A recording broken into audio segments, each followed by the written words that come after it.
The porcelain teacup radiated gentle warmth against my palms as I gazed through the kitchen window. October in Vermont possessed an undeniable magic. The maple trees lining the street blazed with crimson and amber hues against a crystalline blue sky that seemed almost painful in its intensity. This Wednesday morning carried the kind of tranquil silence where only the steady rhythm of the antique grandfather clock echoed through the hallway, a sound that had accompanied my daily life in this residence for over 2 decades. I'm Catherine, and my existence had settled into a comforting, predictable cadence. Not an unpleasant rhythm, mind you, simply familiar, like a cherished melody whose lyrics you've memorized completely. The telephone's sharp ring shattered the morning calm. I exhaled softly, placing the cup on the marble countertop I'd finally purchased after the children departed for university. Hello, Kathy darling. It's Margaret. Margaret, my dearest companion since childhood. Her voice, perpetually animated and slightly too loud, brought immediate comfort. Margaret, what's happening? Please don't tell me you've rescued another stray feline. She laughed, that warm, bubbling sound I knew so well. Not this time. Listen, I need to ask an enormous favor. Enormous, and you're the only person I can turn to. I leaned against the counter. All right, I'm listening. As long as it doesn't involve posting bail or concealing evidence. Nothing so dramatic, I promise. It concerns David. David, Margaret's younger brother. I hadn't encountered him in what must have been nearly a decade. He was quite the wanderer, a photographer constantly pursuing the perfect image in some distant corner of the earth. Last I heard, he was somewhere in Central America. Being a good decade younger than Margaret and myself, he'd be approaching his early 50s now. I remembered him as a tall, reserved youth who seemed more inclined to observe than participate. David? I repeated, surprised. What about him? Well, he's returned to the country temporarily. He was supposed to stay with our cousin Helen in Burlington while arranging some gallery details, but Helen's apartment just suffered a major water leak, flooded the entire guest area. He literally just called me in distress. Oh dear, is he all right? He's fine, just essentially without shelter. He needs somewhere to stay for a few weeks, perhaps a month at most. And Kathy, your place immediately came to mind. You have that beautiful spare room since Timothy moved out, and it's peaceful, serene, exactly what he needs to concentrate. He's juggling quite a lot right now. I hesitated. My spare room, yes, it was beautiful. It was also my sanctuary, my art studio, the one space in the house that belonged entirely to me, filled with canvases and the aroma of turpentine and linseed oil. The thought of a relative stranger, even Margaret's brother, invading that space felt unsettling. Oh, Margaret, I'm not certain. It's just that I'm in the middle of a commission piece, and I'm rather set in my ways, you know. I know. She coaxed, and I wouldn't ask if it weren't important. He's incredibly considerate, Kathy. Honestly, you'd barely notice his presence. He's not the wild youth he once was, if that's your concern. He's David. Quiet, keeps to himself, primarily. I pictured him a lanky teenager with a camera perpetually draped around his neck. It was difficult to envision him as a mature man. A few weeks, you said? A month at the absolute maximum. He simply needs a harbor in the storm. Please, Kathy. I'd be tremendously in your debt. The thing about Margaret is she seldom requested major favors, and when she did, it was typically for good reason. I considered my quiet house, the vacant rooms. Perhaps a bit of disruption wouldn't be entirely unwelcome. And he was Margaret's brother, after all, practically family. All right, I said, sighing theatrically, though a small, unexpected part of me felt a flutter of something other than my usual Wednesday morning calm. He can stay, but if he disturbs my sable brushes, he's gone. Margaret squealed with delight. Oh, Kathy, you're a lifesaver. Thank you. He'll be so relieved. He's driving up from Burlington this afternoon, should arrive around 5. This afternoon? I glanced around my kitchen, suddenly seeing it through a stranger's eyes, the lingering scent of my breakfast, the somewhat haphazard stack of mail on the table. Wow, that's short notice.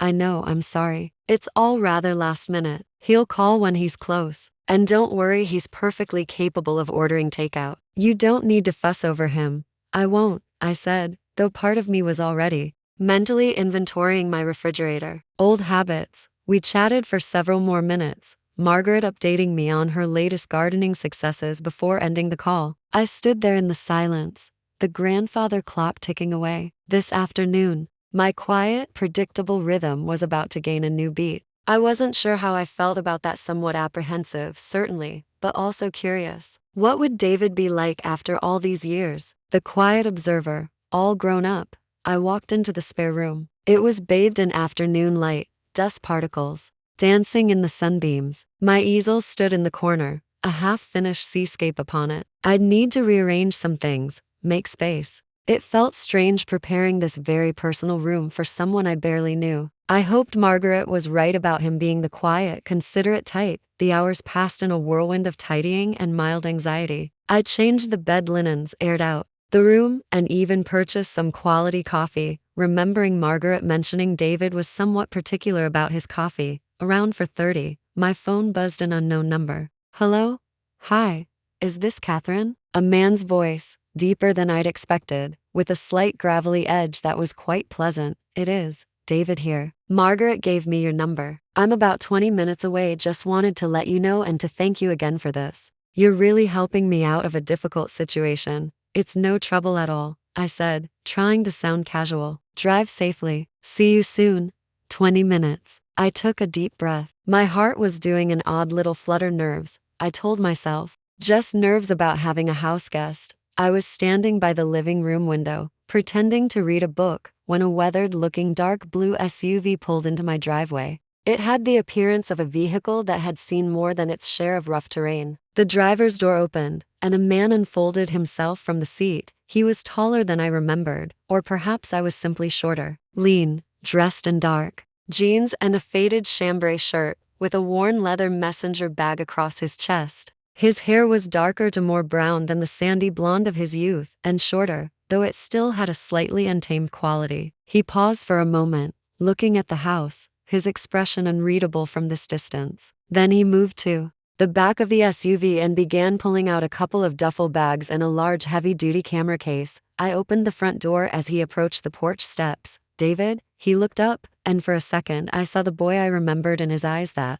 same thoughtful, observant gaze. But then he smiled, a slow, slightly tired smile that crinkled the corners of his eyes, and the boy vanished, replaced by a man. A handsome man, in a rugged, unassuming way. There were lines on his face that hadn't been there before, lines that spoke of sun and wind and experiences I could only imagine. Catherine. His voice was even better in person. It's been a long time. It certainly has, I said, trying to keep my own voice steady. Welcome. Come on in. He stepped inside, bringing with him a faint scent of something outdoorsy like cedar and distant campfires. It was an unusual scent to have in my meticulously clean hallway. He looked around, his gaze lingering on the photographs on the wall, the worn runner on the polished hardwood floor. Your home is beautiful, he said softly, exactly as Margaret described it. Peaceful. Thank you.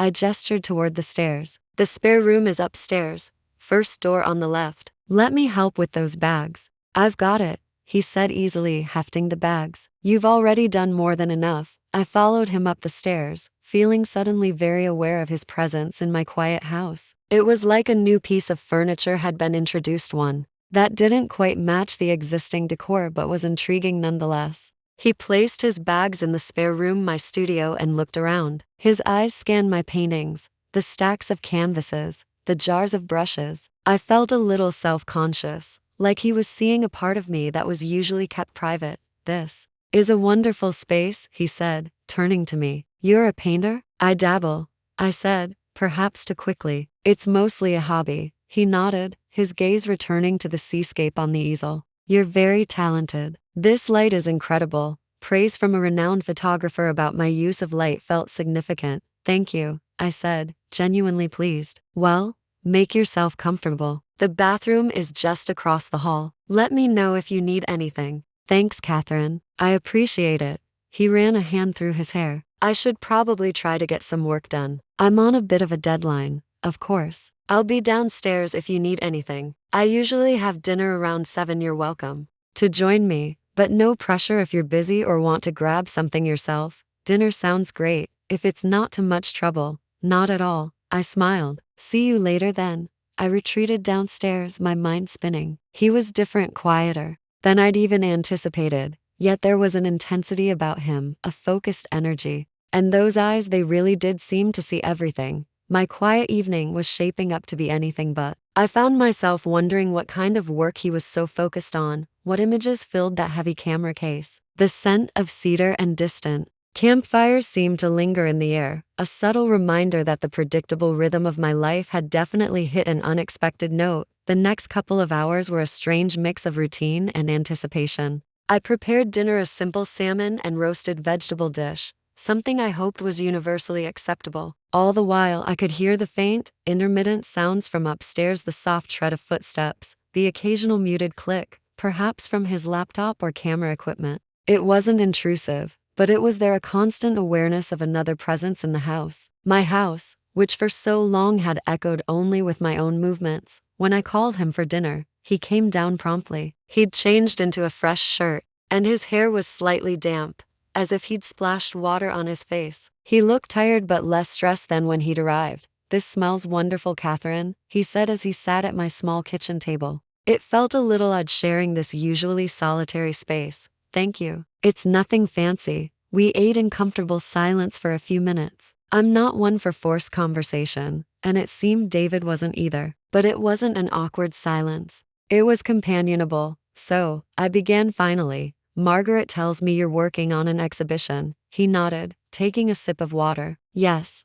It's a retrospective. Mostly work from the last decade and a half. It's quite a lot to go through, selecting the pieces, getting them ready. 15 years of travel and photography, that's quite something." I could only imagine the sights he'd seen, the stories hidden in his images. "Where has your work taken you?" "Mostly." He paused, a faraway look in his eyes. "A lot of remote places. The Rockies, the Sahara, the Scottish Highlands. I'm drawn to landscapes that feel untouched, and the people who live in them. It sounds fascinating and challenging." "It is," he admitted, "but incredibly rewarding. There's a certain truth you find in those places, in those people. A simplicity, a connection to the earth that we've mostly lost, I think." His words resonated with me. My paintings were often an attempt to capture that same sense of connection, albeit closer to home, the way the light fell on the lake, the ancient stillness of a forest. "I think I understand what you mean," I said softly. He looked at me then.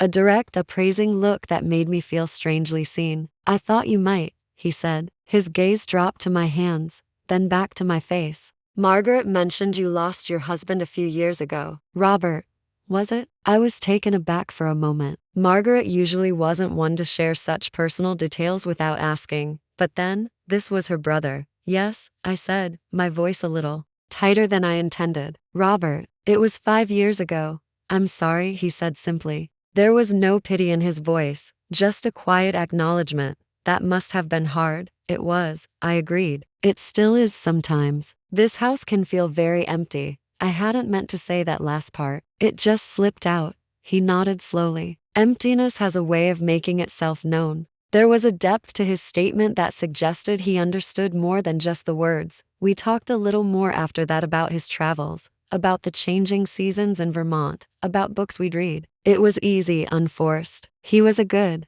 listener, and when he spoke, he chose his words carefully, thoughtfully. "As we cleared the dishes, he said, 'Thank you again for dinner, Catherine. And for the room. I promise I'll be as unobtrusive as possible. It's really no trouble, David. And please don't feel you have to tiptoe around. It's nice to have some company." Actually, it was true. The initial apprehension had faded, replaced by a tentative comfort. He gave me another one of those slow smiles. "Good night, Catherine." "Good night, David." I listened to his footsteps receding up the stairs. The house felt quiet again, but it was a different kind of quiet now, not empty, but filled with a subtle hum of potential, of a new presence. I found myself looking forward to the next few weeks, a feeling that surprised me with its intensity. The man upstairs was a mystery, in a way, but not an unwelcome one. My best friend's brother, who knew he'd bring such an unexpected shift to my well-ordered world, simply by needing a place to stay. The scent of cedar and distant campfires seemed stronger now, weaving itself into the familiar aroma of my home. The following days settled into a new kind of rhythm. David was true to his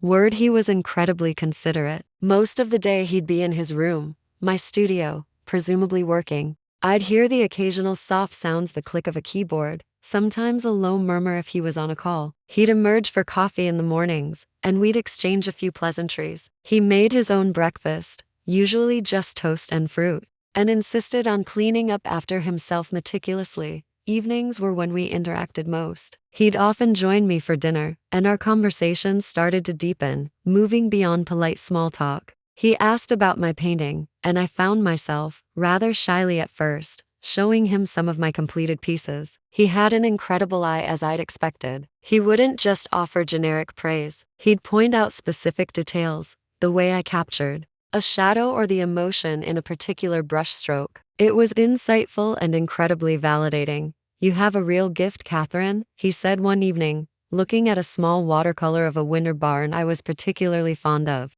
"There's a quiet strength in your work, a sense of place." "Thank you, David. That means a lot coming from you." He told me more about his own work too, about the challenges of capturing the essence of a place or a person in a single frame. He spoke of long, patient hours waiting for the right light, the right moment. He described the stark beauty of a desert dawn, the overwhelming power of a storm at sea, the resilience in the eyes of people who had very little in material terms, but possessed a wealth of spirit. His stories were captivating, painting vivid pictures in my mind. I realized he wasn't just a photographer, he was a storyteller, using images instead of words. Sometimes after dinner, if he wasn't too tired or facing a pressing deadline, we'd sit in the living room. I'd read or sketch idly in a notepad, and he'd often have his laptop, sifting through images. Occasionally, he'd turn the screen toward me.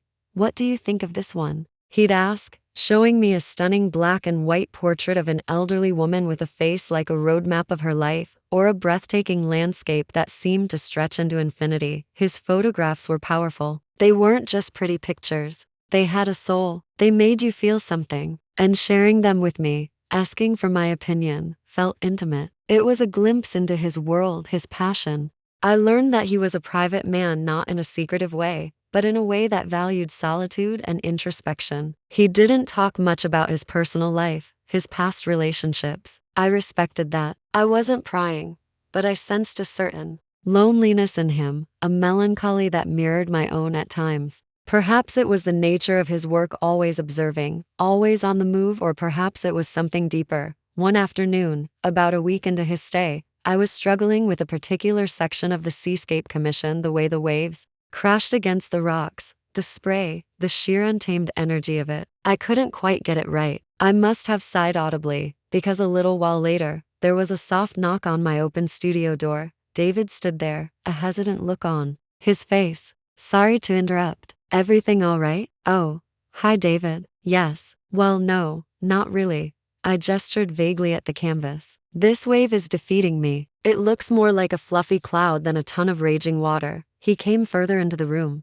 standing beside me, looking at the painting. He was quiet for a long moment, his brow furrowed in concentration. I could feel the warmth of his arm close to mine, smell that faint outdoorsy scent again. It was distracting, but not unpleasantly so. "May I?" he asked, gesturing toward the canvas. "Please," I said. "Any suggestions are welcome." He didn't offer verbal advice. Instead, he picked up a spare piece of charcoal from my tray. On a scrap piece of paper, with a few swift, economical lines, he sketched the curve of a wave, the explosive energy of its crest, the heavy downward pull of the water. It was remarkable. In less than a minute, he'd captured the very essence of what I'd been struggling with for days. "It's about the energy," he said, his voice low. "Where it comes from, where it's going, the tension before it breaks."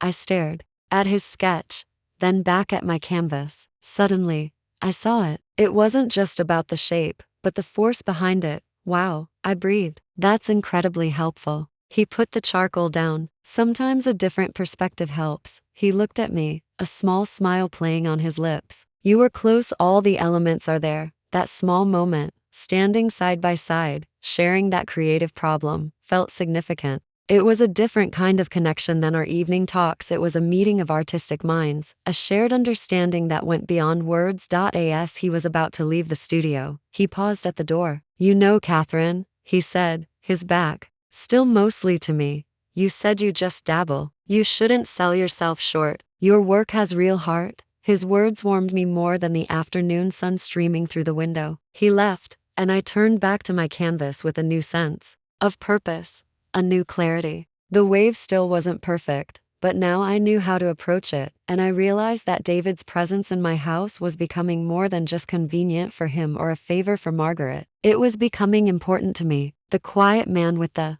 observant eyes was slowly, unexpectedly, coaxing parts of me back to life that I thought had long since gone dormant. The house didn't feel so empty anymore. It felt alive. The days continued to fold into one another, each marked by the quiet rhythm of David's presence and our growing unspoken understanding. We didn't pry into each other's pasts, didn't ask probing questions. Instead, we communicated. In shared glances over coffee, in the comfortable silences that settled between us in the evenings, in the mutual respect we showed for each other's work and space. It was a delicate dance, this unexpected friendship, and I found myself cherishing its subtlety. One Saturday, the weather turned crisp and golden, a perfect autumn day. I'd planned to rake leaves, a task I usually found meditative. David emerged from his room mid-morning, looking a little restless. "I need to stretch my legs," he announced, running a hand through his already tousled hair. "Too much screen time. You heading out?" "Just into the garden to tackle the leaves," I said, gesturing with the rake I was holding. "Mind if I give you a hand?" he asked surprisingly. "I could use the fresh air. And besides," he added, a twinkle in his eye, "I owe you for about 1,000 cups of coffee by now." I laughed. I wouldn't say no to some help. It's a bigger job than it looks. So we spent the next few hours in the garden together. David, it turned out, was a surprisingly efficient leaf raker. We worked in comfortable tandem, the scrape of our rakes a rhythmic counterpoint to the rustle of the leaves. We didn't talk much, but the shared activity created its own kind of communication. I found myself watching him sometimes, the easy way he moved, the focused expression on his face even when engaged in a simple task. He seemed different outdoors, more relaxed, as if the open sky and fresh air were his natural elements. When we were finally done, 2 enormous piles of leaves, standing like golden monuments on the lawn, we collapsed onto the porch steps, tired but satisfied. "Thanks, David," I said, pushing a stray strand of hair from my forehead. "I haven't gotten that done so quickly in years." "My pleasure." He leaned back against the porch railing, looking out at the blaze of autumn color in the yard. "It's beautiful. Here, you've made a real sanctuary." "It's taken time," I admitted. "This garden has seen me through a lot." I paused, then found myself saying, "Robert loved this garden. He had a particular fondness for those old rose bushes." I pointed to the gnarled, thorny bushes against the fence, still stubbornly holding on to a few late blooms. It was the most I'd volunteered about Robert in David's presence. He didn't say anything for a moment, just looked at the roses. Then quietly, "It's good to have things that hold memories. Keeps them close." His understanding was so gentle, so lacking in artifice, that it made it easy to share these small pieces of my past with him. I didn't feel the need for the carefully constructed cheerfulness I often presented to the world. Later that evening, after a simple supper of soup and crusty bread, we were in the living room. I was sketching, and David was looking through a book of Ansel Adams photographs he'd found on my shelf. "He was a master of light," David murmured, more to himself than to me. "He was," I agreed. "There's such a spiritual quality to his landscapes." David closed the book and looked at me. "Catherine," he began, his tone a little more serious than usual. "My exhibition, the opening, is in Boston in just under 2 weeks. I was wondering, if you're not busy, if you'd consider coming." I looked up, surprised. "To your opening?" "Oh, David, I don't know. I'd like you to be there," he said, his gaze direct and unwavering. "Your perspective. It's become important to me," and he added, with a hint of a smile, "You can tell me. Honestly, if my head's gotten too big." I felt a warmth spread through me. It was a genuine invitation, a desire for my presence, not just polite obligation. The thought of going to Boston, of seeing his work displayed, of being part of that significant moment for him, it was unexpectedly appealing. "I'd like that very much, David," I said softly. "I'd be honored." His smile widened, reaching his eyes. "Good. It's a date then." He paused, realizing his words. "Well, not a date," he amended quickly, a slight flush rising on his cheekbones. "An event. You know what I mean." I smiled back. "I know what you mean." But in that moment, something shifted. The word date, however quickly retracted, hung in the air for a beat too long. It highlighted a line we hadn't consciously acknowledged but had both been careful not to cross the line between a comfortable, respectful cohabitation and something else, something more, the subtle tension that had always been a quiet undercurrent. In our interactions suddenly felt a little less subtle, a little more charged. He cleared his throat and looked back at the Ansel Adams book, though I doubted he was seeing the pictures. I returned to my sketchbook, but my hand wasn't quite steady. The air in the cozy living room felt thick with unspoken thoughts, with the dawning awareness of a connection that was deepening in ways neither of us had anticipated. My best friend's brother. The favor that was turning into so much more. I wondered if Margaret had any idea. Probably not. This was something quiet, something just between David and me, unfolding in the golden autumn light of my once empty house, and I realized, with a little jolt of surprise, that I was more than just curious about what happened next. I was hopeful. The week leading up to David's exhibition passed with a new layer of awareness between us. It wasn't awkward, not exactly, but there was a heightened sense of each other's presence, a subtle electricity that hadn't been there before. Conversations were still easy, but sometimes our eyes would meet for a moment longer than necessary, or a casual touch passing a coffee cup, brushing past each other in the hallway would send a little jolt through me. I found myself paying more attention to my appearance, choosing my clothes with a bit more care, even putting on a touch of lipstick some mornings. It was silly perhaps, for a woman my age, but it felt nice, like a part of me was reawakening. David, too, seemed different. He was still focused on his preparations, but there was a lighter quality to him, an almost boyish enthusiasm when he talked about the final details of the exhibition. He showed me the catalog proofs, his name prominent on the cover. There was a quiet pride in his demeanor that was endearing. The day of the opening arrived, a bright, chilly Saturday. David was up early, pacing a little, a bundle of nervous energy. "You sure you still want to do this?" he asked as I came down for breakfast, dressed in a new silk blouse I'd bought for the occasion and a pair of smart black trousers. "It's probably going to be a crush of arty types, a lot of pretentious chatter. I wouldn't miss it," I said firmly, pouring myself some coffee. "And I'm looking forward to seeing you in your element. Besides," I added teasingly, "someone needs to make sure you don't hide in a corner all night." He managed a smile. "You know me too well." We drove to Boston in his SUV, the conversation sporadic, a mixture of his nervous anticipation and my attempts to keep him calm. He'd opted for a dark gray suit, no tie, which made him look distinguished and even more handsome than usual. I felt a little flutter of something warm and proprietary as I imagined walking into the gallery with him. The gallery was in a chic, renovated warehouse district, all exposed brick and polished concrete floors. Even before we went in, I could see through the large windows that it was already crowded. Music and a buzz of conversation spilled out onto the street. David took a deep breath as he switched off the ignition. "Well, here goes nothing. Here goes everything," I corrected gently. "This is your moment, David. Enjoy it." He looked at me then, his eyes searching mine. "Thanks for being here, Catherine. It means more than you know." He reached across the small space between our seats, and for a moment, I thought he was going to take my hand. Instead, his fingers brushed lightly against my arm, a fleeting touch, but it sent a shiver down my spine. "Come on," he said, his voice a little husky. "Let's face the music." Walking into the gallery was like stepping into another world. The stark white walls were adorned with David's photographs, beautifully lit and impressively displayed. They were even more powerful in person, large-scale prints that drew you into their depths. I saw familiar images he'd shown me on his laptop, but also many new ones, each telling a profound story. People were everywhere, holding wine glasses, talking animatedly. Almost immediately, David was swept away by a curator, then a journalist, then a series of well-wishers. I stepped back, content to observe. I saw Margaret across the room, beaming with pride, and waved. She bustled over,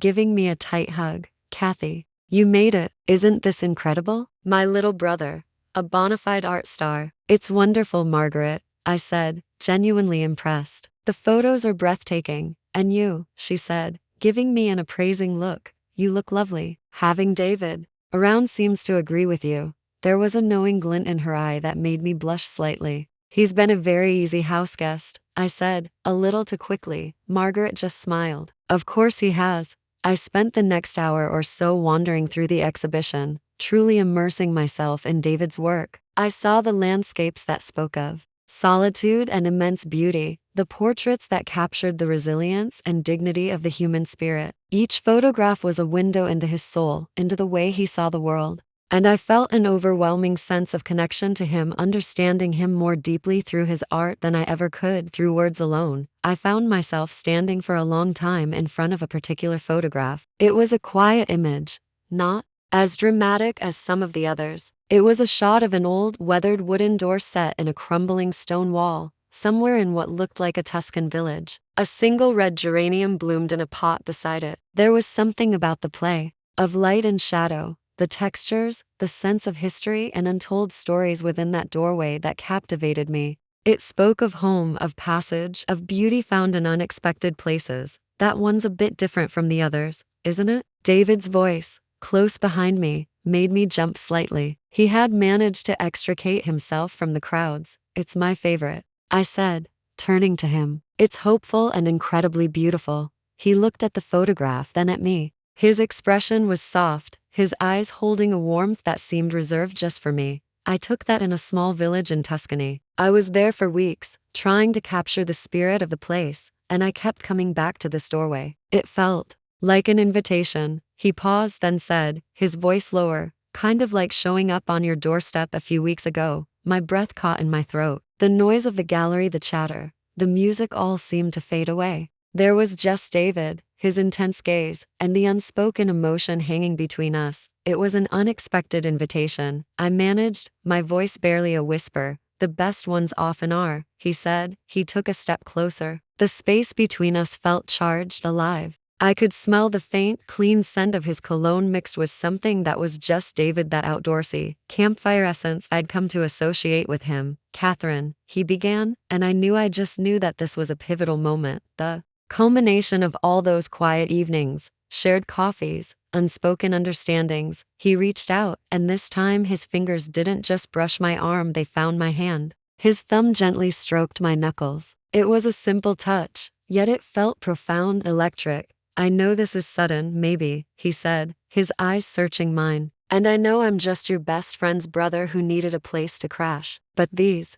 past few weeks, being with you, talking with you, it's been, he struggled for words. It's been a revelation, Catherine. My heart was hammering against my ribs. I couldn't speak, could only look at him, hoping my eyes conveyed what I was feeling. I haven't felt this connected to someone in a very long time, he continued, his voice earnest and low, meant only for me. Maybe ever. I know my life is complicated, always on the move, and yours is settled here. But he took another deep breath. When this exhibition is launched, when things calm down a bit, I was wondering if you'd be open to exploring this, whatever this is between us. There it was, the question, the possibility. My mind reeled, but my heart felt surprisingly calm, surprisingly certain. This quiet, observant man who had drifted into my life so unexpectedly had truly seen me in a way no one had in years. He had reawakened a part of me I thought was lost. The noise of the gallery slowly filtered back into my awareness. Someone called David's name.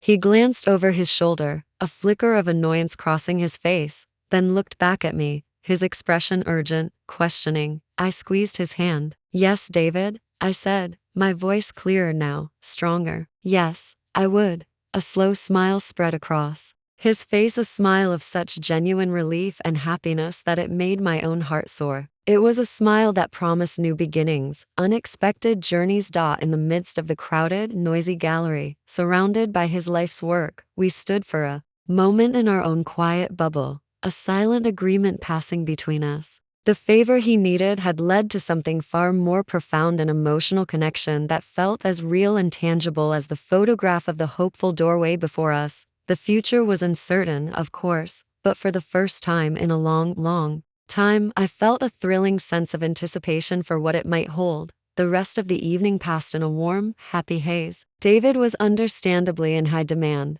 but his eyes kept finding mine across the room, sharing small smiles, silent reassurances. I talked more with Margaret, who I now realized had probably suspected something was developing between us all along. Her knowing winks and subtle questions made more sense now. She seemed genuinely thrilled, her affection for both me and her brother evident. When the crowd finally began to thin, David made his way back to me. He looked tired but exhilarated. Ready to escape? He murmured, his hand finding mine again, this time lacing his fingers through mine in a way that felt both natural and wonderfully new. Whenever you are, I replied, my heart giving a happy little skip at the casual intimacy of his touch. We said our goodbyes, David thanking the gallery owner and the few remaining guests. Walking out into the cool night air with him felt different. Before, we were Catherine and David, housemates by circumstance. Now, holding his hand, there was a sense of us, a new partnership, a shared journey just beginning. The drive back to my house was quiet,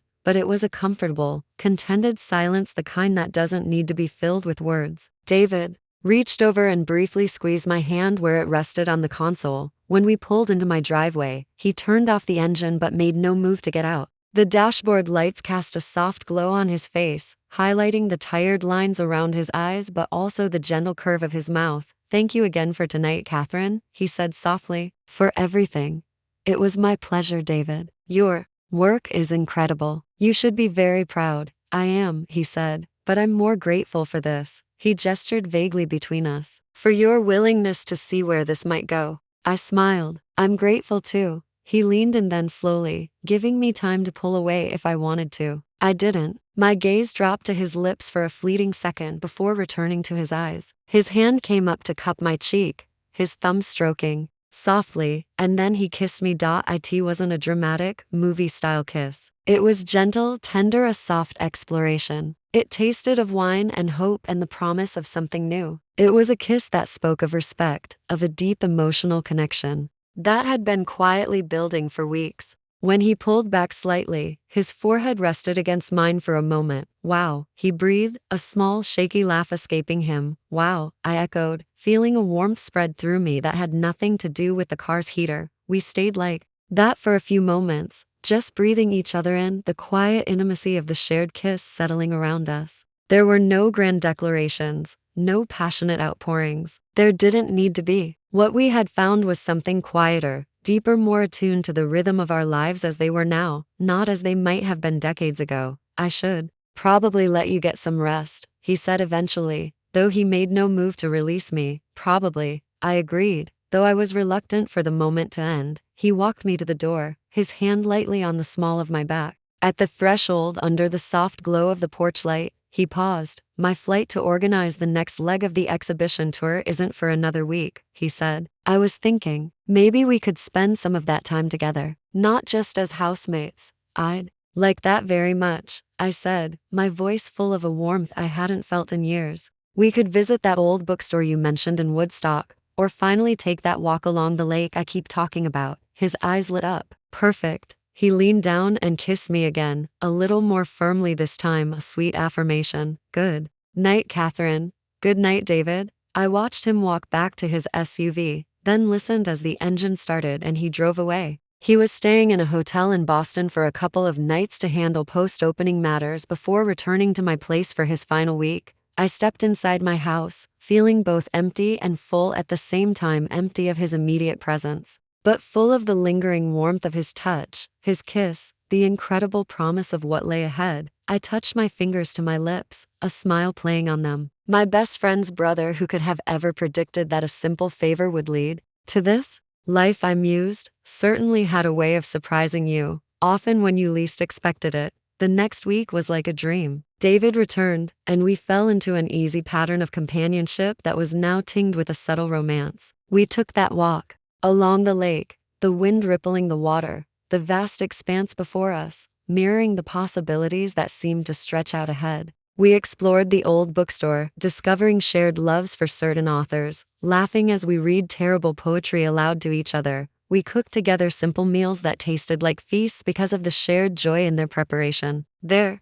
were more kisses, tender and exploratory, deepening in their intensity, but always respectful, always acknowledging the newness of it all. We talked for hours, sharing stories of our past, our hopes for the future. I learned about the loneliness that sometimes accompanied his nomadic life, the yearning for a place to truly call home. He learned about the quiet grief I still carried for Robert, but also about the resilience I'd found, the life I'd rebuilt. There was no pressure, no expectation of a whirlwind romance. We were two people in midlife, with histories and experiences, finding an unexpected connection that felt both precious and profound. It was about companionship as much as passion, about mutual respect and understanding. The day he was due to leave for his next exhibition commitment in Denver arrived all too soon. There was a bittersweet quality to our goodbye at the airport. "This isn't a goodbye though," he said, holding both my hands, his gaze earnest. "It's just a see you later. A very soon see you later." "I know," I said, my throat tight with emotion. "Denver isn't that far? And after Denver, there's Phoenix. Maybe you could come out there, we could explore the desert together." The invitation hung in the air, bright with promise. "I'd love that, David." He kissed me, then a long, lingering kiss that spoke of promises and future adventures. "I'll call you tonight," he said against my lips. "I'll be waiting." I watched him walk toward his gate, that familiar leather messenger bag slung across his chest. But this time, he wasn't just Margaret's brother, the quiet photographer. He was David, the man who had walked into my life and reminded me that unexpected connections can be the most beautiful, that personal discovery can happen at any age, and that emotional intimacy built on respect and shared vulnerability is a gift to be treasured. Walking back to my car, I felt a sense of peace, of quiet joy. My house would be a little emptier again, but it wouldn't be the same kind of emptiness as before. Now it would be filled with happy memories and the anticipation of his return, of new adventures together. The rhythm of my life had indeed changed, but it was a richer, more resonant melody now, and I found myself incredibly grateful for that unexpected favor, and for everything that happened next. The autumn leaves were still brilliant, but now they seemed to hold a new layer of beauty, a reflection of the unexpected autumn romance that had bloomed in my own life. And I knew, with a certainty that warmed me from the inside out, that this was just the beginning of a new chapter.